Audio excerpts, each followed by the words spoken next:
problème, identification de pièces dans un poste de soudage.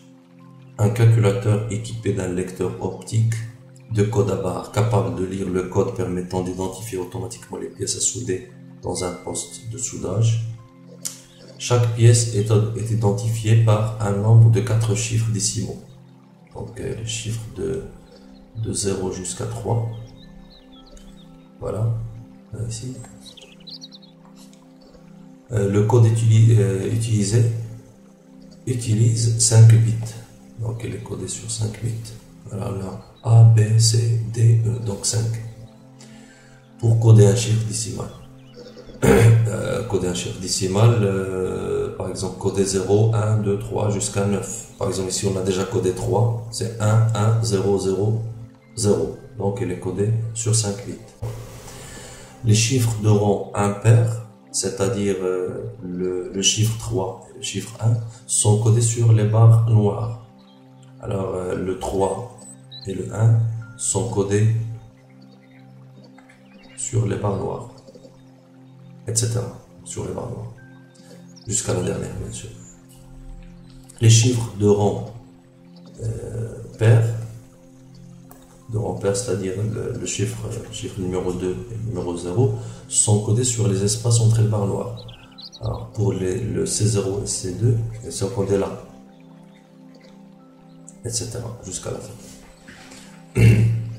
Maintenant la valeur des espaces et des barres. Alors les 1 sont codés par les barres ou espaces larges.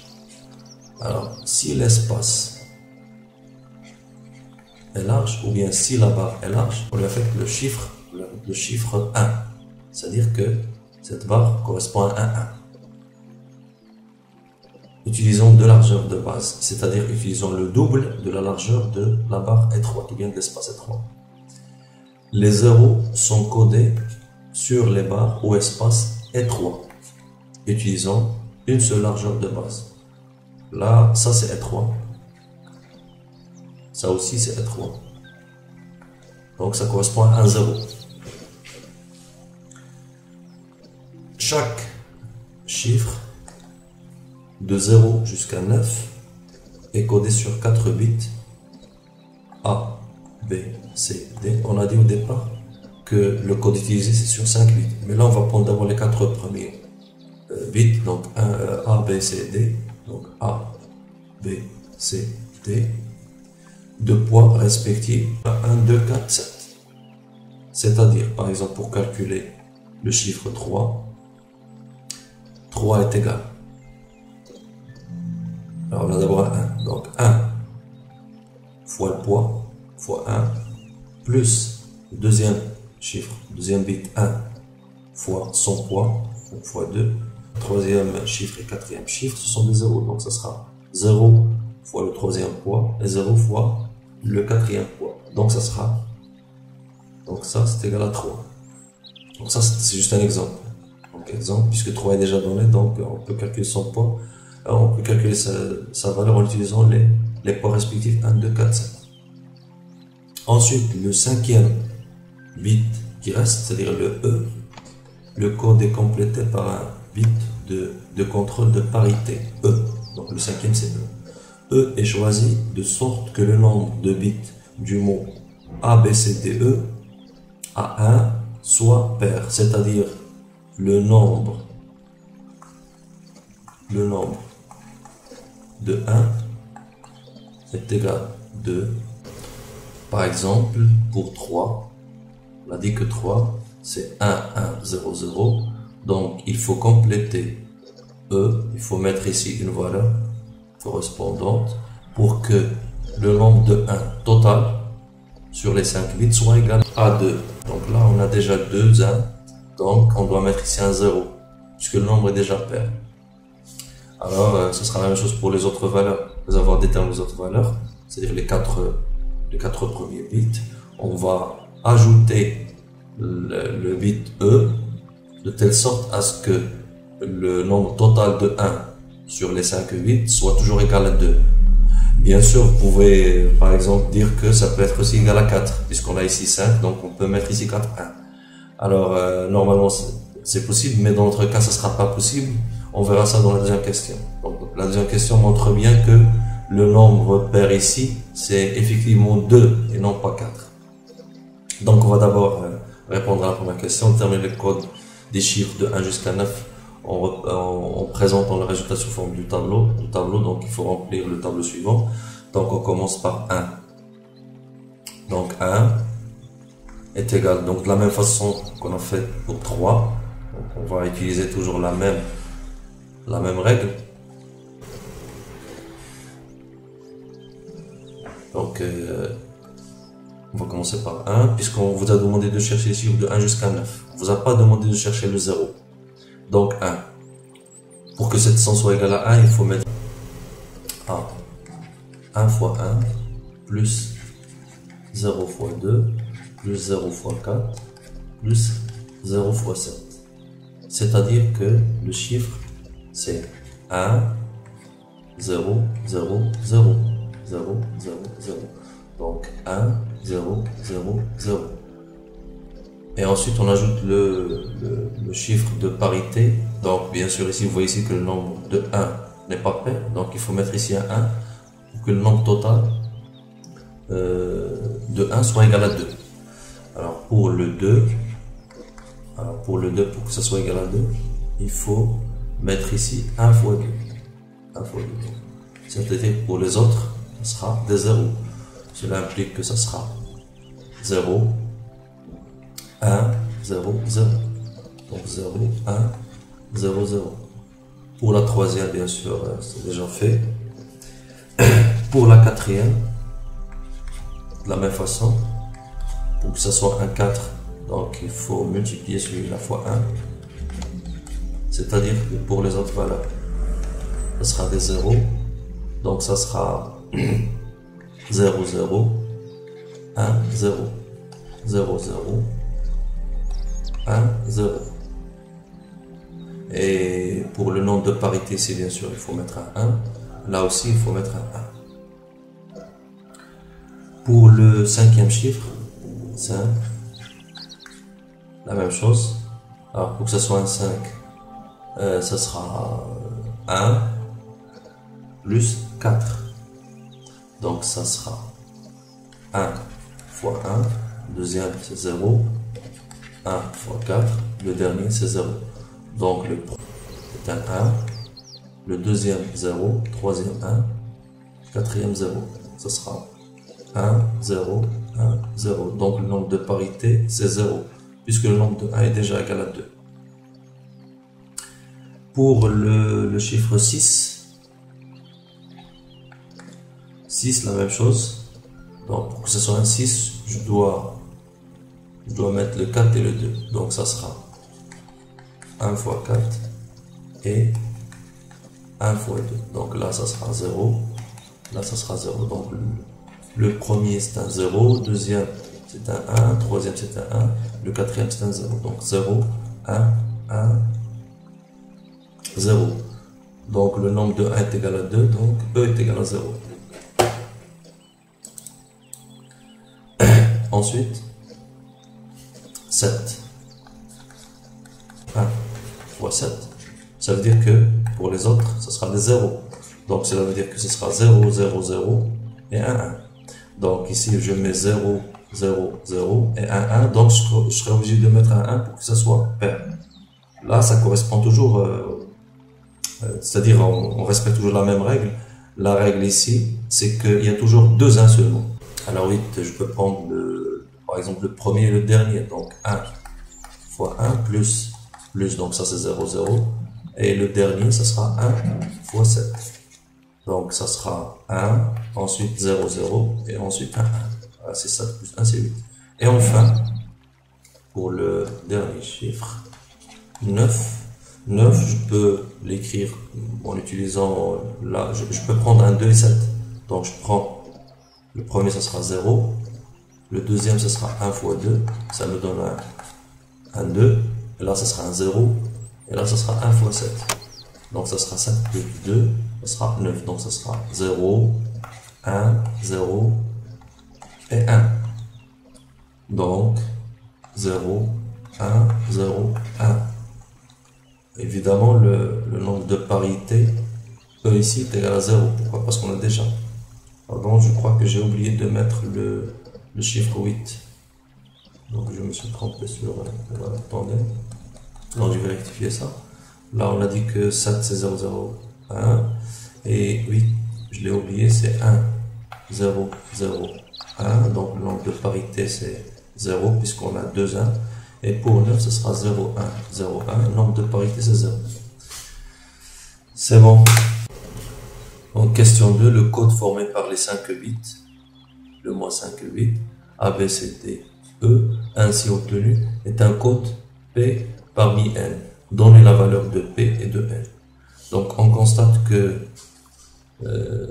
pour chaque code, on a toujours 2 1.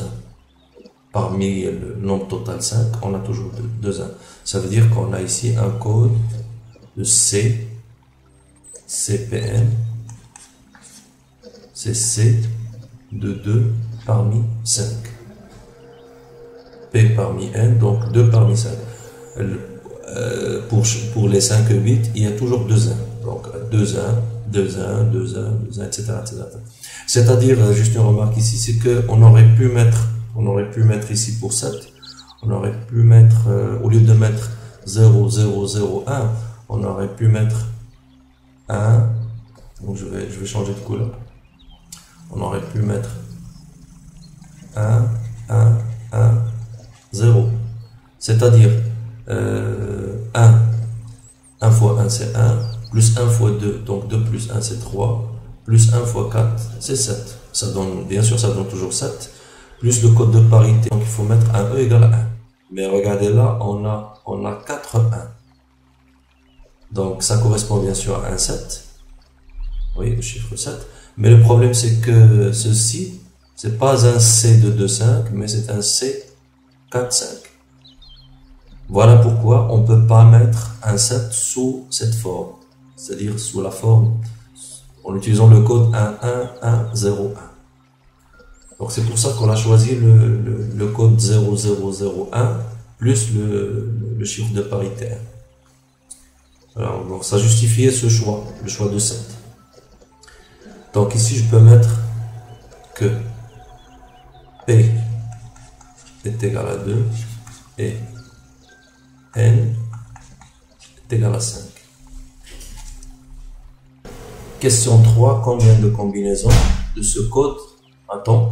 Donc, tout simplement, on va calculer le C de 5 qui est égal à 5 factoriel sur 5 moins 2 factoriel fois 2 factoriel est égal, donc après simplification ce sera 4 fois 5 sur 5 moins 2, donc 3 factoriel va se simplifier et vous aurez ici le 1 fois 2, donc c'est 2, donc ça sera 10, donc on a 10 combinaisons.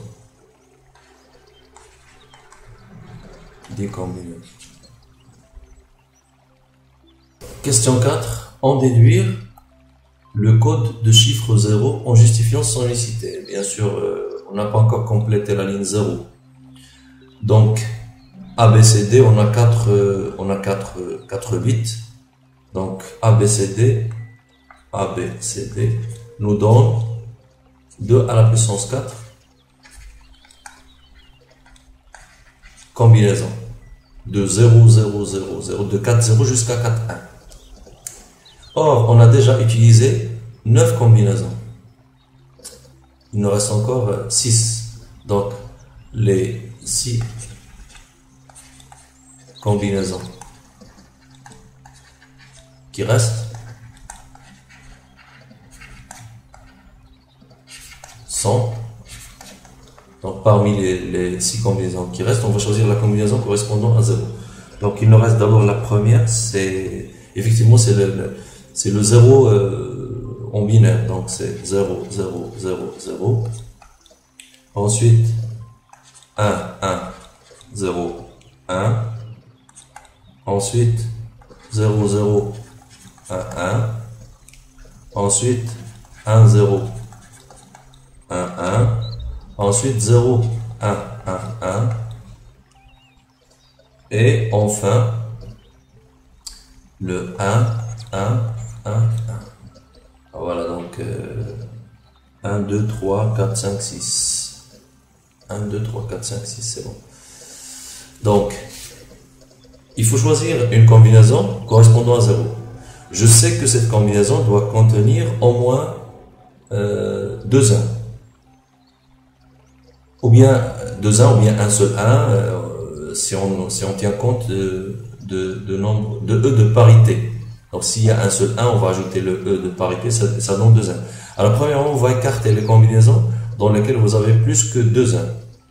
Donc on écarte celle-là, on a 3 celle-là, et celle-là, et celle-là. Et là, bien sûr, on peut écarter aussi le 0, 0, 0. Pourquoi? Parce que même si vous ajoutez le code de parité, ça sera un seul 1. Donc la seule combinaison qui vous reste, c'est la combinaison 0, 0, 1, 1. Donc la combinaison correspondante, ça sera 0, 0, 1, 1, puisqu'on a 2 1. Et en même temps, le code de parité, ça sera bien sûr 0. Donc la combinaison ici correspondant au chiffre 0 est unique. Donc c'est une combinaison unique. Et c'est la combinaison 0, 0, 1, 1. Question numéro 5. Déterminer le nombre correspondant au code de la figure 1. Donc je reprends la figure 1. Les chiffres impairs C3 et C4 sont codés sur les barres noires. Le noir code C3 et C1 et l'espace blanc code les C0 et C2, c'est-à-dire les nombres pairs. Donc si je commence par C3, bien sûr C3, C2 sur la première partie et C1, C0 sur la deuxième. Donc si je code la première, je sais que les espaces ou bien les barres étroites correspondent à des zéros et les barres ou bien espaces larges correspondent à des 1, Donc là, si je commence par C3, c'est quoi? C3, là on a le noir, donc là c'est un 0 puisque c'est étroit. Là c'est un 0 étroit. Là c'est un 1 large. Là c'est un 1 large. Là c'est 3, c'est 0. Donc C3 c'est 0, 0, 1, 1, 0. Alors je passe maintenant à C2. C2 se code sur les espaces. Donc espace large, c'est un 1. Espace étroit, 0, étroit, 0, étroit, 0, large 1. Donc ce sera 1, 0, 0, 0 et 1.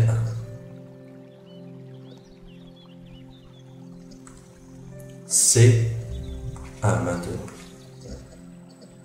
C1. Donc C1, je passe à la deuxième partie de la figure. Donc C1 est codé sur les barres noires, puisque c'est un chiffre impair, donc je prends les barres noires. Donc là c'est large, donc c'est un 1. Donc c'est un 1. Là c'est 3, c'est un 0. Là c'est un 1, là c'est un 0, là c'est un 0. Donc C1 est égal à 1, 0, 1, 0, 0. Maintenant c'est 0. C'est 0. Espace, donc sur les espaces, espace étroit, c'est un 0, espace large, c'est un 1, large 1, étroit 0, étroit 0. Donc ça sera 0, 1, 1, 0, 0. Alors maintenant, sur le tableau,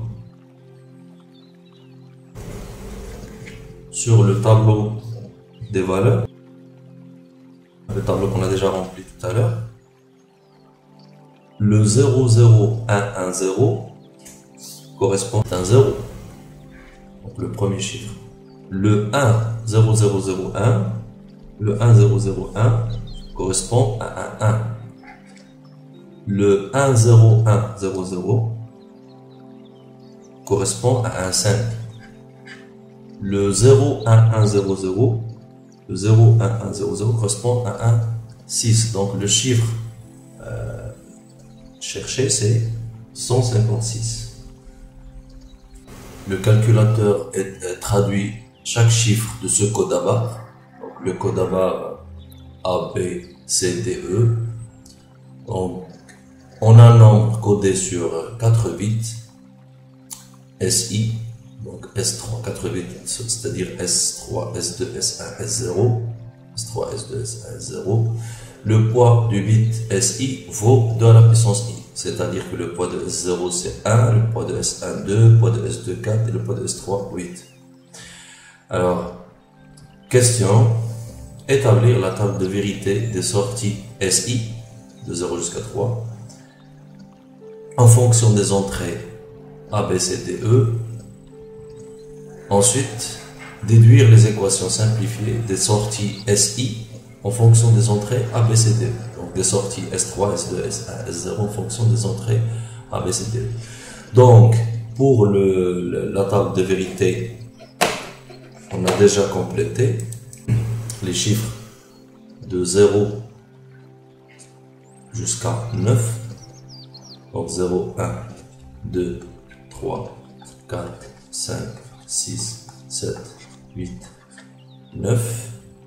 Ensuite, on va réécrire les valeurs trouvées pour les différentes combinaisons de 0, des nombres décimaux de 0 jusqu'à 9, en utilisant le code C de 2 parmi 5. Donc c'est déjà fait. Et bien sûr, pour les SI, on va tout simplement mettre le code binaire naturel. Donc 0, 0, 0, 0, 0, 0, 0, 1, 0, 0, 1, 0, 0, 0, 1, 1, 0, 1, 0, 0, 0, 1, 0, 1, 0, 1, 1, 0, 0, 1, 1, 1, 1, 0, 0, 0, et ensuite 1, 0, 0. Voilà.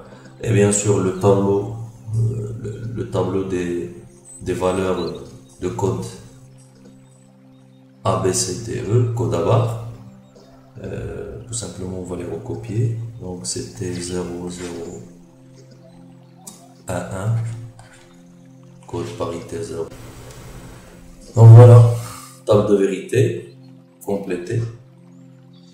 Et après, on va chercher les équations des sorties, SI, donc des sorties S3, S2, S1, S0, en fonction des entrées A, B, C, D, E. Donc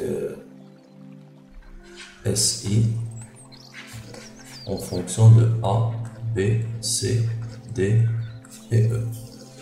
Donc il faut construire 4 tableaux de Carnot puisqu'on a 4 sorties. Donc un tableau de Carnot pour chaque sortie. Et ça sera des tableaux de Carnot à 5 entrées. Par exemple, on peut mettre de ce côté-là, on peut mettre par exemple D et E. Et suivant la ligne, on peut mettre ABC. Donc là, vous aurez 2 entrées, donc des combinaisons, des 4 combinaisons, puisqu'on a 2 entrées. Et là, ce sera 2 à la puissance 3 combinaisons. D'où l'utilisation de code Gray pour les 8 premières combinaisons de ce code Gray. Je vais commencer par S3. Donc le tableau de Carnot de S3. Donc terme par terme, donc je prends les valeurs de S3. Première valeur, 0. Donc S3 égale à 0 pour le 001, 10. Donc pour ABCD, c'est 001. Et pour DE, c'est 1, 0. Donc 0, 0, 1, 1, 0. Genre ici 1, 0. Deuxième 0, c'est 1, 0, 0, 0, 1. 1, 0, 0, 0, 1.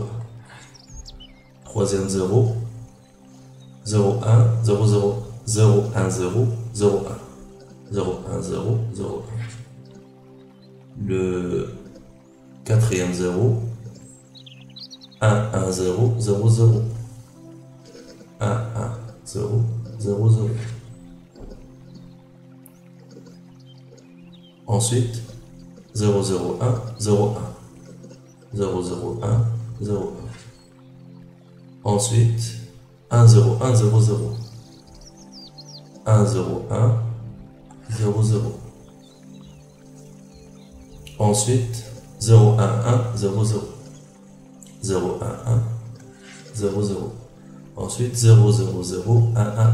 0, 0, 0, 1, 1, 1. Ensuite, 1, 0, 0, 1, 0. Mais cette fois, c'est un 1. Donc, 1, 0, 0, associé à 1, 0. C'est un 1. Et enfin, 0, 1, 0, 1, 0, c'est un 1. 0, 1, 0, 1, 0, c'est un 1. Il vous reste bien sûr des cases vides. On a bien sûr 5 entrées, c'est-à-dire 2 à la puissance 5 combinaisons. Donc ça sera 1 de 8 fois 4, ça sera 32, donc 32 cases. Or, pour le code C de 2 parmi 5, on a seulement 10. Ça veut dire que les autres cases ne seront pas utilisées. Donc pour nous, ces cases, puisque ces cases ne sont pas utilisées, ça veut dire quelle que soit la valeur. Donc quelle que soit la valeur, peut être remplacée par un phi, veut dire tout simplement que si vous voulez utiliser cette case comme étant une case égale à 1, vous pouvez le faire. Si vous voulez l'utiliser comme un 0, vous pouvez le faire. Donc c'est quelconque, c'est quelle que soit la valeur. Donc je peux les ajouter, je peux les remplir en mettant tout simplement des phi. Phi, ça veut dire quelconque. Alors maintenant, pour écrire l'équation de S3, il faut bien sûr chercher à regrouper le maximum de 1. Je peux bien sûr profiter des phi. Pourquoi j'ai ajouté les phi ici? Donc je peux les utiliser comme étant des 1 pour avoir un regroupement de 1 le plus grand possible. Le plus grand possible me permet tout simplement d'avoir l'équation de S3 la plus simple possible. Donc bien sûr, moi ce qui m'intéresse, c'est regrouper les 1. Donc je vais regrouper les 1 et je peux bien sûr utiliser les phi de telle sorte à ce que le regroupement soit le plus grand possible. Alors, bien sûr, un regroupement à une puissance de 2. Donc je peux par exemple prendre les 8 cases ici. Donc je peux prendre ça. Donc, puisque j'ai pris le 1, mais avec le 1, j'ai pris en même temps les valeurs phi, pour que l'équation soit simple. Et je peux choisir aussi un deuxième regroupement, celui-là, puisque ici il se croise. Donc là, je peux prendre celui-là. Donc je change de couleur. Je prends celui-là. Là encore, c'est une puissance de 2. Donc là, je peux écrire que S3 est égal à. Donc pour le regroupement rouge, si je passe de la troisième ligne à la quatrième, D ne change pas. Donc S3 ne dépend que de D. Et si je passe de la première vers la quatrième, alors c'est quoi qui ne change pas? Alors là, 0, 0, non. A a changé. B, c'est 1, 1, 1, 1. B n'a pas changé. C, bien sûr, 1, 0 a changé. Donc c'est BD.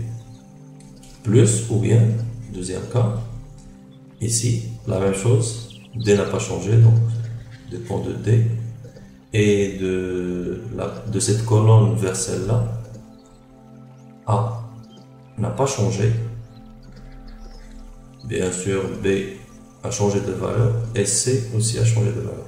Donc, résultat final, je peux factoriser par D, c'est B plus A. Voilà, donc S3 est égal à B facteur de A plus B ou bien B plus A. Donc, de la même façon, pour la sortie S2, on obtient les résultats suivants. Donc pour le premier regroupement, orange, donc ça sera donc S2 est égal DE, puisque là, DE ne change pas, alors que les autres valeurs changent. DE plus, alors pour ce regroupement, donc D ne change pas, donc ça sera D bar, puisque c'est un 0, fois, alors, ici, on a A ne change pas, ça sera A bar, et C ne change pas, C, plus, là, A ne change pas, A ne change pas, et C aussi, C, associé bien sûr à D bar.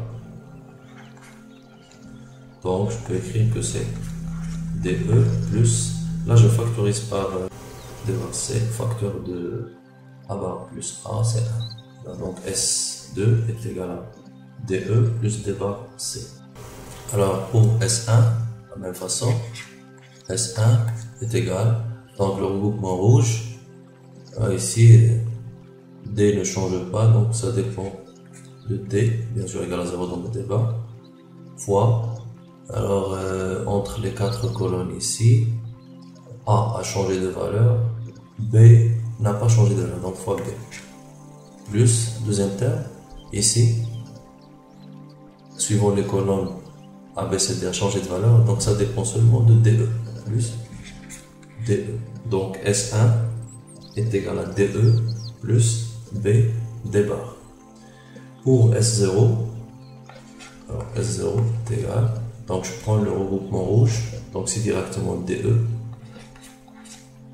plus le regroupement orange, D ne change pas, donc c'est D bar, fois, alors pour les A, B, C, A n'a pas changé de valeur, bien sûr B a changé, C a changé aussi, plus le troisième regroupement, bleu, D n'a pas changé, D, et là, entre les quatre colonnes, A a changé de valeur, B n'a pas changé, B égale à 1, et bien sûr, C a changé de valeur. Donc, résultat final, S0 est égal à DE plus D bar A plus BD. Sans oublier bien sûr qu'on peut faire des regroupements différents et obtenir des résultats de SI différents. Ensuite, voici la représentation logique des différentes sorties SI. Alors pour la première sortie S0, je sais que S0 est égal à DE, voilà, donc ça c'est DE, D, on utilise la fonction E, donc DE, plus D bar A, plus DP, égale à S, égale à S0. Pour la deuxième,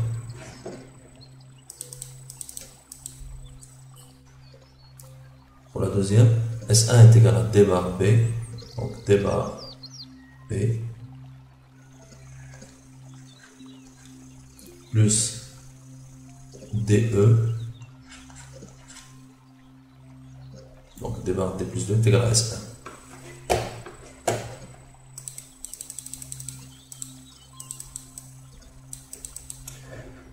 S2, DE, donc D fois E, plus D bar C est égal à S2. Et enfin, S3 est égal à DB plus DA, donc DB plus D est égal à S3.